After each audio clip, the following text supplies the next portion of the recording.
Hi friends, welcome to Pallavi TV. India, Australia మధ్య border Gavaskar trophy జరుగుతుంది. ఆస్ట్రేలియాలో India ఆడుతుంది. ఇది ఫోర్త్ టెస్ట్ జరుగుతుంది. బాక్సింగ్ డే టెస్ట్ అంటారు దీన్ని. బాక్సింగ్ డే టెస్ట్‌లో భాగంగా ఫస్ట్ ఇన్నింగ్స్‌లో ఆస్ట్రేలియా 470 పైగా రన్స్ చేసింది. ఇండియా చాలా తక్కువ రన్స్‌కే 5, 6 వికెట్లు కోల్పోయింది. ఆ టైంలో ఒక తెలుగు కుర్రాడు నితీష్ రెడ్డి ఈరోజు మూడో రోజు ఆటలో సెంచరీ కొట్టి ఇండియాకు ఫాలో ఆన్ ముప్పు తప్పించాడు. నితీష్ రెడ్డి తెలుగు 8వ కుర్రాడు. స్థానంలో ఆటగాసినటువంటి నితీష్ రెడ్డి 100 పరుగులు అంటే సెంచరీ, తన ఫస్ట్ సెంచరీ కంప్లీట్ చేశాడు.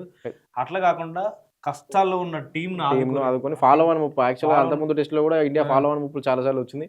ఇప్పుడు ఫాలో ఆన్ ముప్పును తప్పించాడు. ఫాలో ఆన్ ముప్పును తప్పించిన తెలుగు కుర్రాడు నితీష్ రెడ్డి. నితీష్ రెడ్డి సెంచరీ కొట్టి ఈరోజు బెటర్ పర్ఫార్మెన్స్ ఇచ్చాడు. అంటే ఈ రోజు జరిగిన ఆటకి మనోడు హైలైట్‌గా నిలిచాడు. మొత్తం 99 పరుగుల వద్ద స్కోర్ కొట్టేసి సెంచరీ కంప్లీట్ కంప్లీట్ చేసుకున్నాడు. మొత్తానికి ఇప్పుడు మనోని పేరు తెలుగు రాష్ట్రాల్లో కాకుండా నేషనల్ వైడ్‌గా వరల్డ్ వైడ్‌గా మారిపోతుంది. ఎయిత్ డౌన్‌లో వచ్చి ఇండియా తరపున అనిల్ కుంబ్లే పేరు రికార్డు ఉంది. 87 రన్స్. ఆస్ట్రేలియా గడ్డ మీద అనిల్ కుంబ్లే 8th వికెట్ మీద వచ్చి 87 రన్స్ ఎంతో కొట్టాడు. ఆ రికార్డు జరిపేస్తూ ఇప్పుడు మనోడు నితీష్ రెడ్డి మన తెలుగుడు బద్దలు కొట్టడం అనేది ఇప్పుడు తెలుగు రాష్ట్రాల సంచలనంగా అంటే చెప్పుకోవచ్చు. ప్రస్తుతం నితీష్ రెడ్డి ఇంకొక రికార్డు కూడా ఒకటి ఏంటంటే అతి తక్కువ ఏజ్ లో సెంచరీ కొట్టిన ఆస్ట్రేలియా మీద అతి తక్కువ ఏజ్ లో సెంచరీ. ఫస్ట్ రికార్డు టెండూల్కర్ మీద ఉందా? తక్కువ ఏజ్ లో ఫస్ట్ రికార్డు టెండూల్కర్ మీద ఉంది. ఆ తర్వాత రిషబ్ పంత్ ఉంది. ఇప్పుడు మూడో భారత ఆటగాడు ఆస్ట్రేలియా గడ్డ మీద అతి తక్కువ ఏజ్ లో సెంచరీ కొట్టిన మూడో భారత ఆటగాడిగా కూడా నితీష్ రెడ్డి రికార్డు సాధించాడు. అన్నిటికంటే ముప్పు ఏంటంటే అసలు ఇండియా వికెట్లు కోల్పోయి కష్టాల్లో ఉన్న పరిస్థితుల్లో ఫాలో ఆన్ ముప్పు తప్పించాడు. ఇతనికి తోడు వాషింగ్టన్ సుందర్ తో కలిసి వాషింగ్టన్ సుందర్ ప్రస్తుతానికి 107 పరుగులు ఇద్దరు కలిసి జోడించి భారత్ ను ఫాలో ఆన్ గంట నుంచి తప్పించారు. ముఖ్యంగా ఈ ఆటకు మనోడు ఆ సెంచరీ కొట్టిన తర్వాత తగ్గేదేలే అన్న తగ్గేదే లెవెల్ అన్నాడు. పుష్ప సైన్ ఒకటి చూపించాడు మనోడు.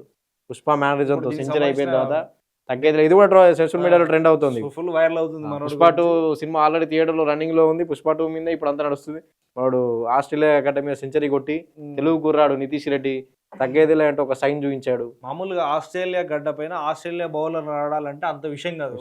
వాళ్ళ బాల్స్ ఎట్లా అంటే వేగంగా వస్తే ఫాస్ట్ బౌలర్స్ ఎక్కువ. పిచ్ కూడా ఇండియన్ పిచ్ లాగా ఉండదు, ఏషియన్ పిచ్ లాగా ఉండదు. అవును, వాడు తట్టుకొని నిలబడడం అది 8th వికెట్ కి వచ్చి ఆ స్ట్రెస్ మీద అనుభవం ఉన్నటువంటి ఆటగాళ్ళు తొందరగా మనోడు ఎంట్రీ ఇచ్చి దగ్గర 2-3 టెస్టులతో మనోడు దానికి వాళ్ళకి అలవాటు పడి గ్రౌండ్లకు అలవాటు పడి వాళ్ళ బౌలర్లకు అలవాటు పడి వాళ్ళని ఎదుర్కొని ఒక ఫాలో ఆన్ గంట నుంచి తప్పించడం అంటే మామూలు విషయం కాదు. అది మామూలు విషయం కాదు. మనోడు అసలు నితీష్ రెడ్డి ఎక్కడ అంటే ఎక్కడి నుంచి వచ్చాడు ఏంది అనేది తెలుసుకుందాం. ఎక్కడ వైజాగ్ నుంచి వచ్చాడు మనోడు. వాళ్ళ తండ్రి పేరు ముత్యాల రెడ్డి. ఈయన హిందుస్థాన్ జింక్ అందులో పనిచేసే ముత్యాల రెడ్డి. అయితే మనోడు 5th ఏజ్ నుంచి మనోడు క్రికెట్ ఆడడం మీద చాలా ఫోకస్. 5 ఏళ్ల వయసు నుంచి నితీష్ రెడ్డి కూడా ఆయన తండ్రి ముత్యాల రెడ్డి చాలా ఎంకరేజ్ చేశారు ఫస్ట్ నుంచి. తండ్రి మనోడి భవిష్యత్తు కోసం ఆయన ముత్యాల రెడ్డి తన ఉద్యోగాన్ని కూడా వదిలేసి కంపెనీ హిందుస్థాన్ జింక్ పెద్ద కంపెనీ, అది పెద్ద కంపెనీలో ఉద్యోగం వదిలేసి మనోడితో పాటే ఉండి మనోడికి ఎట్లా పెట్టి క్రికెటర్ గా చూడాలనుకున్నది మన నితీష్ రెడ్డి కల కంటే వాళ్ళ డాడీకి ఎక్కువ కల ఉంది ముత్యాల రెడ్డికి క్రికెటర్ కావాలని. మొత్తంగా అయితే అంబటి రాయుడు అంబటి రాయుడు కూడా వైజాగ్ కదా. వైజాగ్ ఆ తర్వాత అంబటి రాయుడు వీళ్ళ తర్వాత నుంచి వచ్చిన ఒక మంచి ప్లేయర్ గా చెప్పుకోవచ్చు తెలుగు కుర్రాడు. ఇప్పుడు ఇందులో మళ్ళీ ఒక అదేంటంటే ఇప్పుడు గ్రీజులో ఉన్నది కూడా ఇద్దరు తెలుగు వాళ్ళే. ఇప్పుడు తెలుగు రాష్ట్రాలకు చెందిన వాళ్ళే. అయితే ఇంకొకరు మన ఇప్పుడు ఇండియా 9 వికెట్స్ కోల్పోయింది. 9 వికెట్స్ కోల్పోయి ఇంకా సిరాజు గ్రీజులో ఉన్నాడు హైదరాబాదీ. నితీష్ రెడ్డి వైజాగ్ గ్రీజ్ లో ఉన్నాడు. ఇంకా రేపు ఫోర్త్ డే ప్రెసెంట్ అయితే ఇండియా ఫాలో ఆన్ అయితే తప్పింది. ఇంకా 116 ఇంకా 116 రన్స్ చేయాల్సి ఉంది. అయితే ఇప్పటి వరకు అయితే మ్యాచ్ లో మనోడు 358 రన్స్ చేసింది. 9 వికెట్స్ కోల్పోయి ఇంకా 116 రన్స్ చేస్తే ఆస్ట్రేలియా 474 చేసింది కాబట్టి తర్వాత లీడ్ లోకి వెళ్తుంది. ఈ లోపు వికెట్ పడిపోతే ఆస్ట్రేలియాకు రన్స్ 115 116 రన్స్ వచ్చేస్తాయి. అయితే రేపటి ఆట ఎలా సాగుతుంది అనేది చాలా ఇంట్రెస్టింగ్ గా మారింది. అయితే మనోడు చేసినటువంటి ఇవాళ సెంచరీ ఏదైతే చేశాడో మనోడికి ఇప్పుడు అటు నెటిజన్ల నుంచి పెద్ద స్థాయి వ్యక్తుల నుంచి కూడా ప్రశంసలు దక్కుతున్నాయి. ఏపీ సీఎం చంద్రబాబు నాయుడు, మన హైదరాబాదీ మాజీ క్రికెటర్ వివిఎస్ లక్ష్మణ్, ఆయన అటు మన అంబటి రాయుడు సోషల్ మీడియాలో మనోడిని పొగుడుతూ ట్వీట్లు చేస్తున్నారు. ఇది మొత్తానికైతే మనోడు ఇవాళ తన అద్భుతమైన ఆటతో ఆకట్టుకొని ఆస్ట్రేలియా బౌలర్లు ఎదుర్కొని సెంచరీ చేసి మొత్తానికి మన ఇండియన్ ఫాలో ఆన్ గంట నుంచి తప్పించాడు. సన్ రైజర్స్ కూడా ఆడాడు. హైదరాబాద్ సన్ రైజర్స్ కూడా 20 లక్షలకు మేనేజ్మెంట్ దక్కించుకుంది. హైదరాబాద్ సన్ రైజర్స్ ఆడాడు. ఆంధ్ర టీం తరఫున రంజీ ట్రోఫీలో ఆడాడు. 7 మ్యాచ్లు ఆడాడు. తర్వాత ఐపీఎల్కి వచ్చి ఐపీఎల్ నుంచి టీమిండియా నేషనల్ జట్టుకు ఎంపిక అయ్యి ఫ్యూచర్ లో చూస్తుంటే మనకు నాకు చూస్తుంటే ఒక యంగి కోహ్లీ లా కనబడుతున్నాడు అవును. ఆట తీరైనా. ఆంధ్ర రంజీ ట్రోఫీల దగ్గర నుంచి ఐపీఎల్ ఎంఎస్కే ప్రసాద్ ఆయన దృష్టిలో పడి, అంటే ఆయన సీనియర్ మాజీ ప్లేయర్ హైదరాబాద్ చెందిన హైదరాబాద్ దగ్గర నుంచి ఆయన దృష్టిలో పడి అక్కడ నుంచి ఐపీఎల్ నుంచి డైరెక్ట్ భారత టీమిండియా టీంలో చోటు సంపాదించుకొని టెస్టులు స్టార్టింగ్లోనే సెంచరీ, అది ఆస్ట్రేలియా మీద 8th వికెట్కి వచ్చి, అంటే అది ఒక అద్భుతంగా చెప్పుకోవచ్చు. అద్భుతంగా చెప్పుకోవచ్చు. తెలుగు రాష్ట్రాల క్రీడాభిమానులు కూడా సంబరపడుతున్నారు. అంటే ఒక తెలుగు కుర్రాడు మళ్ళీ సచిన్, రిషబ్ పంత్ తర్వాత 3వ భారత ఆటగాడిగా నిలిచాడు. ఆస్ట్రేలియా గడ్డ మీద అతి తక్కువ ఏజ్ లో సెంచరీ కొట్టిన మన తెలుగు కావడం మనకు నిజంగా గర్వకారణం. ఇప్పటికి ఏపీ సీఎం చంద్రబాబు కూడా ప్రశంసలు ట్వీట్ చేస్తూ ప్రశంసలు, అతని భవిష్యత్తు బాగుండాలి. నారా లోకేష్, మంత్రులు, అక్కడి మంత్రులు కానీ వాళ్ళు కానీ సెలబ్రిటీలు, స్పోర్ట్స్ మెన్లు కూడా వాళ్ళు కూడా ట్వీట్లు చేస్తూ విషయం చెప్తున్నారు.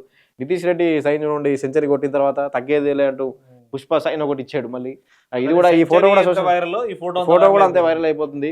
తగ్గేదిలే అంటూ, అంటే ఎంత కసిగా ఆడాడో తెలిసిపోతుంది. ఈ రకంగా సైన్ ఇచ్చాడంటే ఎంత కసిగా ఆడాడు, అంతే తన దగ్గర 99 దగ్గర 4 కొట్టాడంటే, అంటే ఒక సెంచరీ ఫస్ట్ జాగ్రత్త పడతాడు.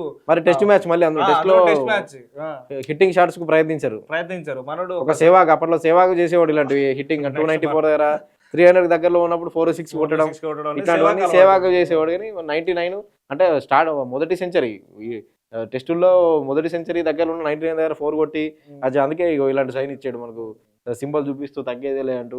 ఈ ఫోటో కూడా ప్రస్తుతం సోషల్ మీడియాలో వైరల్ గా మారింది. అతన్ని ప్రస్తుతానికి ఒక మంచి ప్లేయర్, తెలుగు రాష్ట్రాల నుంచి ఒక మంచి ప్లేయర్ రోహిత్ శర్మ, అంబట్ రాయుడు, వీళ్ళ తర్వాత ఈ సిరాజు, వీళ్ళ తర్వాత ఒక మంచి ప్లేయర్, ఒక మంచి బ్యాట్స్మెన్ దొరికినట్టే టీమిండియాకి. రేపు ఇంకా గ్రీజ్ లో ఉన్నాడు, మనం 105 రన్స్ ఎన్నో చేశాడు. సిరాజు కూడా గ్రీజ్ లో రేపు, అంటే బ్యాడ్ లైట్ కారణంగా ఆపేశారు, వర్షం పడ్డట్టుంది. మ్యాచ్ 3వ రోజు మధ్యలో, అంటే టీ బ్రేక్ అంటే ముందనే, టీ బ్రేక్ తర్వాత ఆపేశారు ఇంకా ఓవర్లు ఉండగానే. రేపు వెదర్ని బట్టి ఆల్రెడీ థర్డ్ టెస్ట్ డ్రా అయిపోయింది. ఇండియా, ఆస్ట్రేలియా ఒక్కొక్క టెస్ట్ గెలిచాయి, సేమ్ ఉన్నాయి. థర్డ్ టెస్ట్ డ్రా అయింది, 4th టెస్ట్ ఇది నడుస్తుంది. ఇది డిసైడ్ చేస్తుంది, ఈ టెస్ట్ సిరీస్ ని డిసైడ్ చేస్తుంది, బోర్డర్ గవాస్కర్ ట్రోఫీని. మొత్తంగా అయితే ఈ రోజు సంచలనంగా మారిన ప్లేయర్, తెలుగు రాష్ట్రాల్లో మొత్తం నేషనల్ వైడ్ గా పాపులారిటీ తెచ్చుకోవడం ఒకటే, తన ఆట తీరుతో ఒక్కటేసారిగా నితీష్ రెడ్డి ట్రెండింగ్ లోకి వచ్చాడు. ఇది వాళ్ళ topic. Thank you. Subscribe Pallavi TV. Thank you.